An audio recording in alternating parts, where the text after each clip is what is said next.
Hi everybody, Courtney here. I wanted to come in and do my autoimmune story because I made a comment recently in one of my videos and I'm getting a lot of commentary about my autoimmune disease and like advice on it. And so first of all, I want to say my name is Courtney. I'm in here mostly doing lifestyle and frugal living, debt-free living, things like that. However, I do have an autoimmune disease that very much impacts the way I live my life and why one of the reasons I value simplicity so much. And so I thought I would share my story. I'm going to try to keep it kind of short today with you and some of the things I've gone through that maybe you can relate to if you have autoimmune, or maybe at the very least you'll understand a little bit more about me in more detail. So back when I was 27 years old, I had 3 children in 4 years, and I had been breastfeeding. Previous to having my 3 little boys, I had a stillborn baby. So my body had been through a lot in about a 7-year period. And I caught Epstein-Barr virus. In my family, my grandfather had rheumatoid arthritis, my uncle had Sjogren's, and thyroid disease ran in my family. I ended up with Sjogren's fibromyalgia and later on would be diagnosed with RA, rheumatoid arthritis.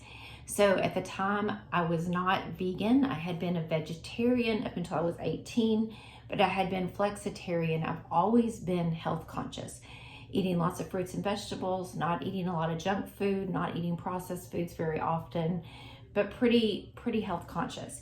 So I was very sick for a year and a half, and I went to our local rheumatologist who was very health conscious as well.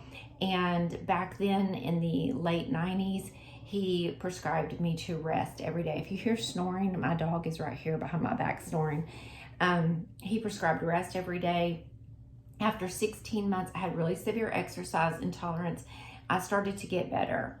For that 16 months, I could get up every morning and function until about 10 or 12, and then I had to be on the couch, and I had all these little kids with me.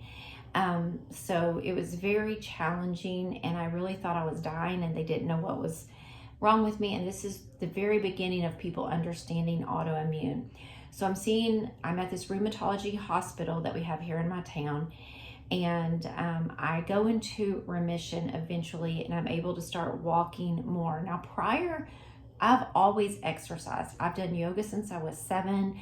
I was in dance. I've never been competitive, just not my nature. But I've always walked, I've biked, I've been just a swimmer, all the things. Grew up on the lake, very active, always going to the gym. And I never got completely back to where I was. So at the age of 30, I became a yoga teacher, worked in the health clubs, and I gave up gluten. I gave up sugar when I was 30, only occasionally eating, the occasional treat, but I gave up sugar on a regular basis and replaced it with natural sugars like honey or fruit or things like that. And I was flexitarian because my husband that I married, he did not want to give up meat, so we had a deal that we would only eat meat 4 times a week, and we would have leftovers, of course, but I would serve meat at 4 dinners a week, and the rest of the meals would be vegetarian. So we did that. From 27 to 29, I was in a bad autoimmune flare from the Epstein-Barr and the Sjogren's and the fibromyalgia. At the time, the only thing I knew about Sjogren's was that it caused your eyes to be dry and your mouth. And I had a lot of mouth ulcers, and I had to have my eyes surgically plugged. I have researched and read all the books. I am not asking for advice. So I would ask you please not to give advice to me telling me what to do, because I've had several people suggest to me that my vegan diet is not good for me. And I am vegan for ethical reasons primarily, but also for my health. And I'll get to that as well. I did not become a vegan until I was 49 years old.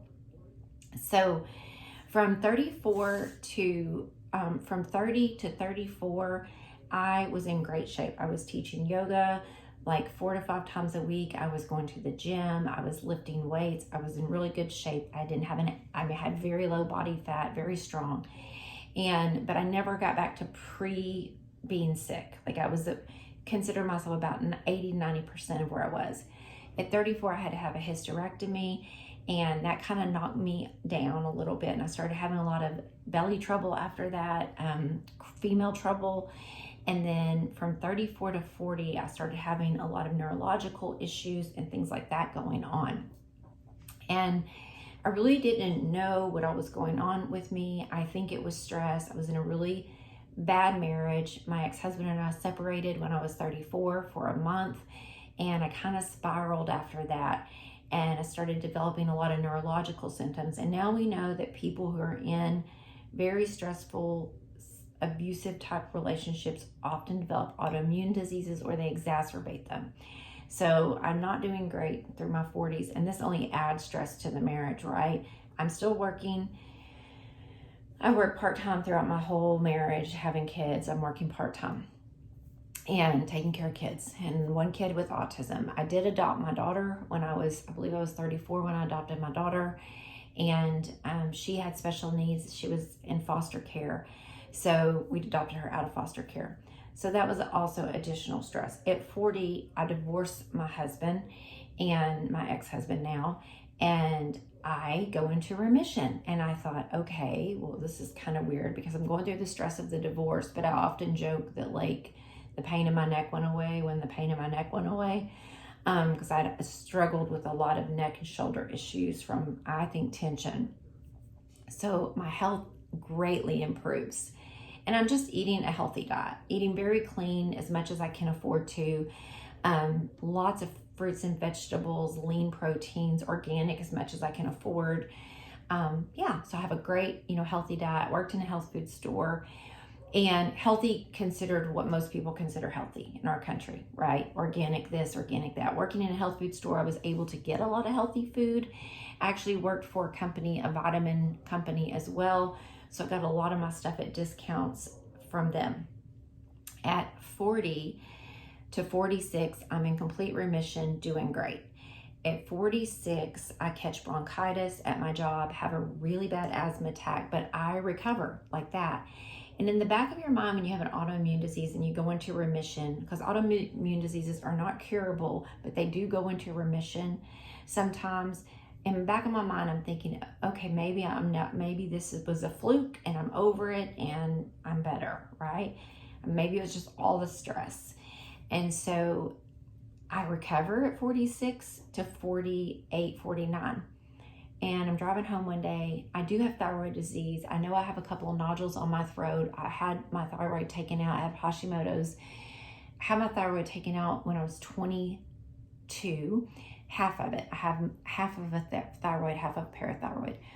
And I start having like really bad racing heart, and my fingers start to swell, my pinky fingers start to swell, and I start developing all these rashes all the time. Well, I dealt with this early on in my pregnancy with my first child, Raynaud syndrome, which is my hands would swell shut, my feet would swell, my neck, I would get sore throats and everything.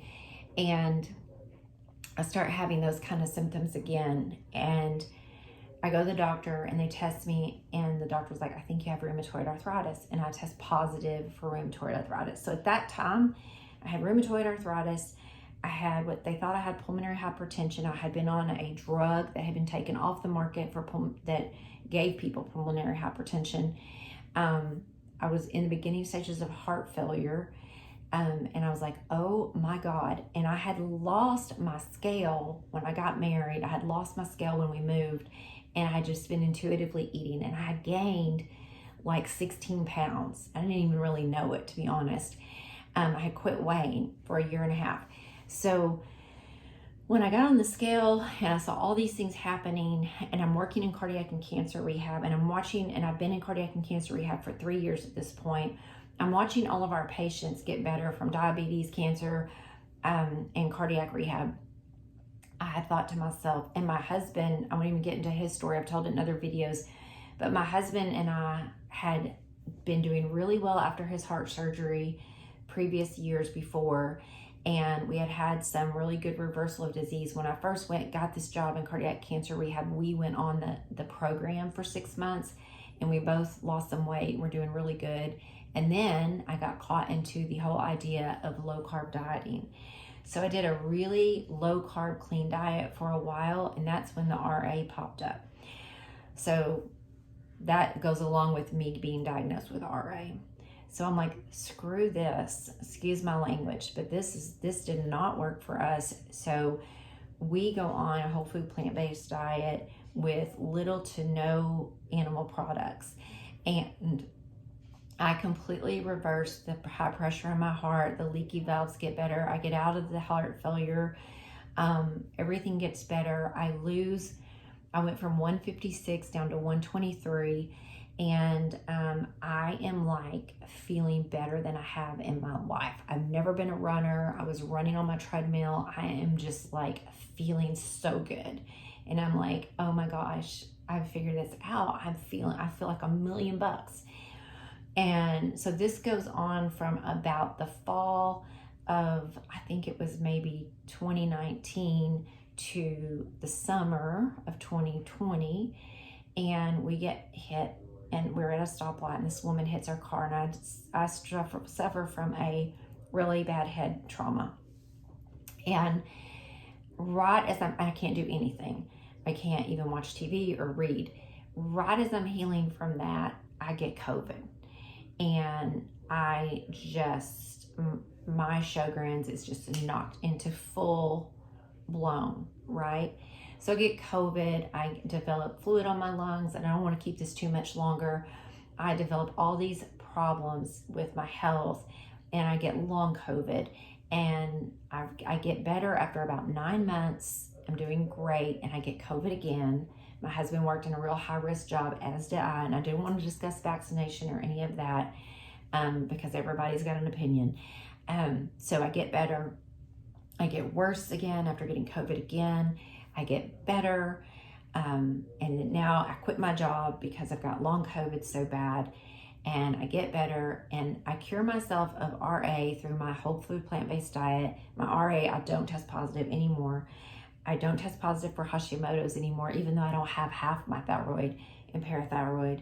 But my Sjogren's is definitely flared up from the COVID. And my doctors are all very up to date on health and stuff. I have a rheumatologist who I believe is a Seventh-day Adventist, so whole food plant-based. My heart doctor was part of the Orange program. I work for him. And then my doctor is an osteopath. He's very up, and none of them are vegan except my rheumatologist. I asked my rheumatologist, I'm like, I don't want to be on these hardcore drugs, these intravenous hardcore immunosuppressants. What do I need to do? And he says, these are the things: give up gluten and sugar. I'd already done it. You need to give up animal products. I'd already done it. And my doctors tell me if I didn't do what I do, I'm an extremely disciplined person. If I didn't eat like I eat, which is a nutrient-dense, high water content, it was Sjogren's, that's so important because you don't make enough fluid for your eyes and mouth, high fiber diet, low in saturated fat, that I would be in so much worse shape than I am. It got to the point where I was doing so many alternative treatments with long COVID and seeing so many doctors that the stress of seeing all the doctors was making it worse. So I'm at a place where I know what works for me, which is my whole food plant-based diet, lots of rest, gentle exercise when I'm in a flare, and that works for me. And sometimes with flares, you just have to get through it. So what I would say is I used to be the person who offered a lot of unsolicited advice. And if someone is not asking you for advice, it's best not to give it. Especially if it's something as personal as what people eat. And I'm very much an ethical vegan, but I do not try to tell other people what they need to do or how they need to eat. That is their business. If someone wants to eat more plants because they see something I do, that's great. But I'm not going to go out there and place judgment. I do what's best for me.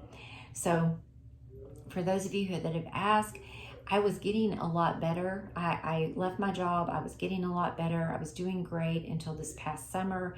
Our business got busier than it's ever been. And we were working 7 days a week. I started getting sick again. I started getting a little bit better. And I caught bronchitis from my grandbaby. And then it went into full-blown pneumonia. And then I caught the flu recently.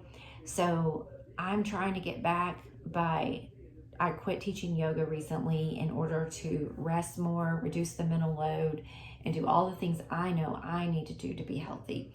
So if you have an autoimmune disease or chronic illness, I see you. Do what's best for you. Don't let anyone tell you what to do. Research, ask questions if you want to other people, but do what's best for you. I do seek out what other people have been through and apply what they've been through to myself. But I also know after 27 years of living with a chronic illness what works for me. So I appreciate you all being here with me. Thank you so much. Sending you so much love. And I appreciate it. Please like and subscribe. Have a great day. Bye-bye.